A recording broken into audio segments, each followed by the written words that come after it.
magaling magsalita naman. Manugang, dito ka. Ano masabi mo sa iyong mga binan? Ay, ano muna pala? Short visit lang po. Magandang umaga po. Facebook night time. Parisa. Parisa. Ano ka tanggalin? Kung ano ka, mag-chicken Saan pasta. yan? Chicken pasta hindi? Parisa ka? Okay. Ano pa isa? Nagpapapogi. Yan po. Ano po, magandang umaga sa lahat. Magandang umaga. At po, grabe. Gulat ako na pagbisita ko dito po. May bakod na, tapos una pala yung tindahan na pinapagpapasan niyo po. Congratulations po. Dahil another blessings na naman dumating sa buhay niyo. At po, susunod, may another business na kayo bukod sa buhay na ano niyo po. At ano niyo po, yung mga binibigay po, pag-alaga po natin at pag-ibayuhin pa para sa inyo pong pamilya at sa kaibigan. At po, thank you so much po sa lahat ng tumutulong sa kanila. Deserve nila dito kasi napakabait din po talaga nila. Thank you po.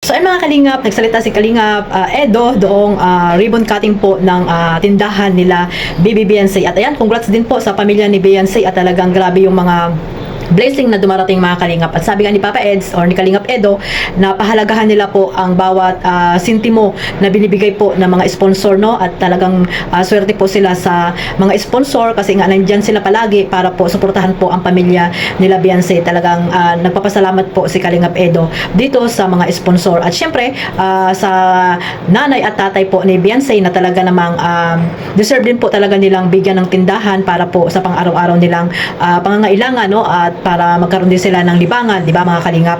Kaya ayan, si Kalingap Edo ay narinig nyo naman kung ano yung mga sinasabi niya dyan. At ayun, nanay at tatay pa nga ang tawag ni Kalingap Edo dito sa nanay ni Bibi Beyonce mga Kalingap. At ito mga Kalingap, mayroon pa tayong clip video na nakuha ko po dito kay Kuya Bal Santos Matubang. At bago natin pakinggan yan, syempre magsa-shoutout muna tayo sa ating founder Kuya Bal Santos Matubang, Ate Edna Vlogs at Kalingap Rab. At sa lahat po ng mga reactor Karipa, shoutout po sa inyo mga OFW, yung mga nandiyan sa Pilipinas.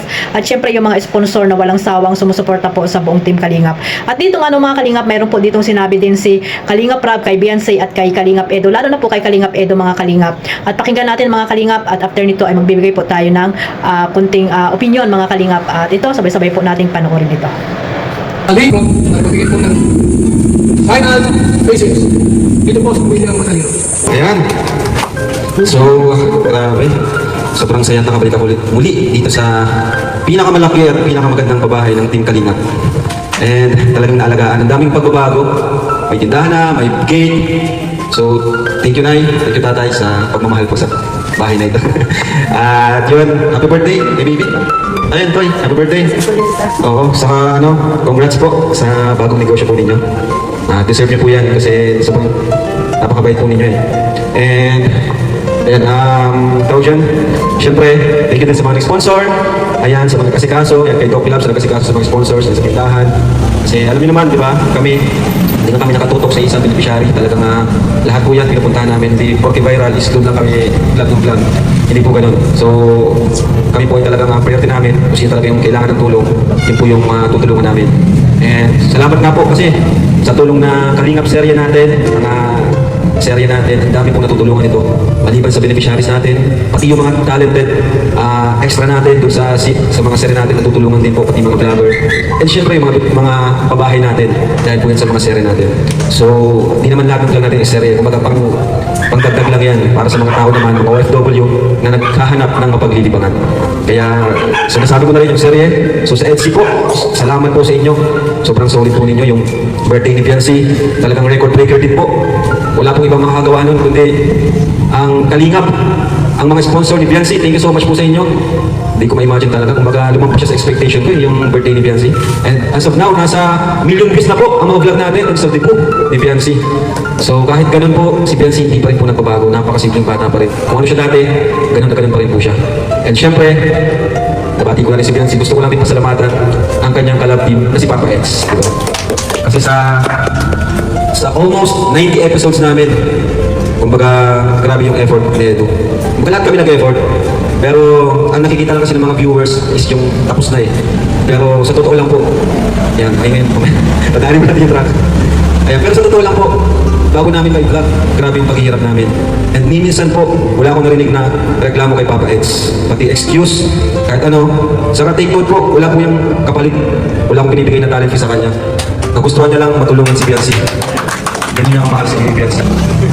Kaya sobrang gusto ko lang din ma-appreciate si Eds kasi ilang episodes din yun, di biro yung 80 plus episodes na wala akong binibigay po sa kanya. Sabi niya, ano lang para sa iyo, Edson, kasi wala naman ako kung wala ka dingat. At syempre, sa kagustuhan niyang matulungan si Biancy po. Yun po talaga, kaya nakakabilib po talaga si Edo. Minsan, hindi natin siya napapansin kasi akala natin is napakadali ng ginagawa, pero hindi po. Kaya yun, saludo ako sa kanila. Kay Biancy, saludo din ako sa kanya kasi kahit gaano na siya kakilala, talagang malapit siya sa mga Kalingap Angels. Ano? Tinutulungan niya, pinapatuloy niya sa kanyang apartment, di ba? Kahit tutusin, pwede lang siyang mag-isa na lang eh. Kumbaga, suluhin na lang niya yung mga magandang buhay, pero hindi niya po ginawa. Open sa lahat yung kanyang apartment. Kaya minsan, napabash pa, di ba? Pero ganun po talaga eh. Kagaya ng Kalingap, si Kuya Bal, pinapasok lahat, open lahat. So hindi maiwasan na makakapapasok tayo dito ng mga iba pa yung motibo, di ba? Sa una, mabait. Pero pag napagalitan mo, lumalabas na yung tunay na kulay. Nakakuha na ng supporters, ang lakas ng loob, kumalaban, di ba? Kaya yun po, thank you po sa inyong lahat sa patuloy na nagtitiwala sa Team Kalingap. Sabi nga ni Kuya Bal, itong pag-vlog namin is para po ito sa mga solid Kalingap, hindi po ito para sa mga bashers natin. Hanggang nandito tayo sa loob ng tahanan natin, nakakatulong, wala tayong pinatapakang tao, tuloy lang po tayo kasi hindi naman po ito para sa kanila eh. Ito ay unang-una para kay Lord at sa mga nagkaya nila natin na beneficiaries natin. So yun lang po, maraming salamat po sa inyo lahat and congrats po. Lumipad din si nanay. So yun mga kalingap, no, talagang manghang-mangha si Kalingap Rab, no, dito sa pamilya ni Baby Beyonce dahil katulad noon nung tawag dito yung mga lalo nung mga sponsor ni Baby Beyonce na talagang nakasupport po dito kay Beyonce mga kalingap na talagang pinasalamatan ni Kalingap Rab, no. At ayun nga, ngayon nga may pabahay siya at yung birthday nga daw ni Baby Beyonce ay talagang hindi ganoon ang kanilang in-expect na mangyayari, pero talagang grabe po yung naganap na bibo ni Baby Beyonce. At ayun nga, maraming salamat sa mga walang sawang sumusuporta, no, nanonood. At sabi nga ni Kalingap Rab ay naka-million views na po lahat yung episode ng birthday po ni Baby Beyonce. At syempre maraming salamat po sa lahat ng supporters po ng Team Kalingap. Alam ko nanood po lahat dyan yung mga love team na binuo po ni Kalingap Rab. At dito nga mga Kalingap ay ayon, sabi nga ni Kalingap Rab na si Baby Beyonce ay talagang hindi po nagbabago mula noon hanggang ngayon at talagang yung mga blessing na natanggap ay talagang deserve din talaga ni Baby Beyonce dahil yun nga, sabi ko nga na at sabi ni Kalingap Rab na talagang hindi rin po talaga nagbabago itong batang ito mga Kalingap at mula noon hanggang ngayon ay talagang napaka-humble mga kalingap katulad ni Carla, itong si Baby Beyonce.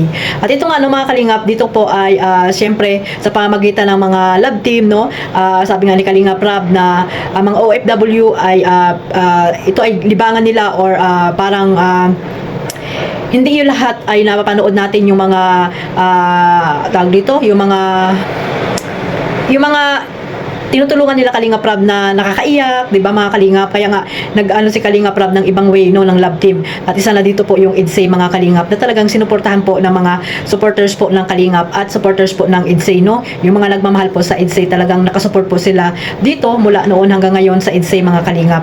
At ayan nga, no, nang dahil nga sa mga sponsor nagkaroon na sila ng bahay, iba pa yung mga birthday na nangyayari kay Baby Beyonce. Talagang grabe po yung mga blessing na dumarating po dito sa batang ito. At dito nga, no, ay dahil nga kay Kalingap Edo, no, nakailang episode na sila na talagang nandiyan po ang suporta po ni Kalingap Edo, no. Hindi lang po sila pang pakilig mga kalingap sa sabi nga ni Kalingap Rab sa pag-shoot pa lang daw ay talagang grabe po yung hirap na nila na ginagawa at sakripisyo like ni Kalingap Edo na talagang dahil kay Baby Beyonce ay nandyan si Kalingap Edo na nakasupport mga kalingap. Wala pong talent fee, no, hindi po binibigyan or hindi po nanghihingi or hindi po nagpaparinig si Kalingap Edo para po siya ay bigyan ni Kalingap Rab.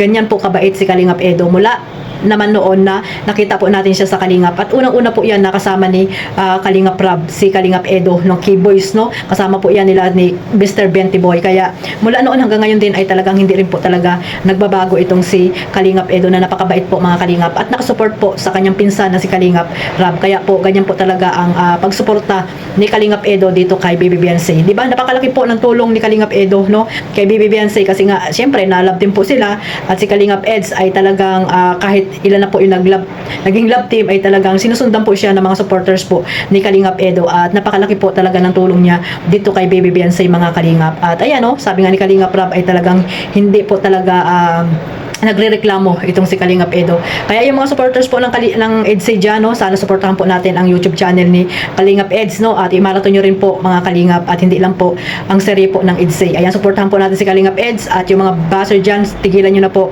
si Kalingap Edo dahil alam natin kung ano po yung mga ginagawa ni Kalingap Edo dito kay Baby Beyonce, no, sa mga naririnig nyo kay Kalingap Eds, sa mga sinasabi niya, no, katulad yung serye ni Kuya Bal, di ba, na talagang grabe rin po yung mga sinasabi doon ni Kalingap Edo. Sana po ay suportahan po din natin yung serye po yung movie po na ginagawa ni Kuya Bal. Hindi lamang ang serye ni Kalingap Rab.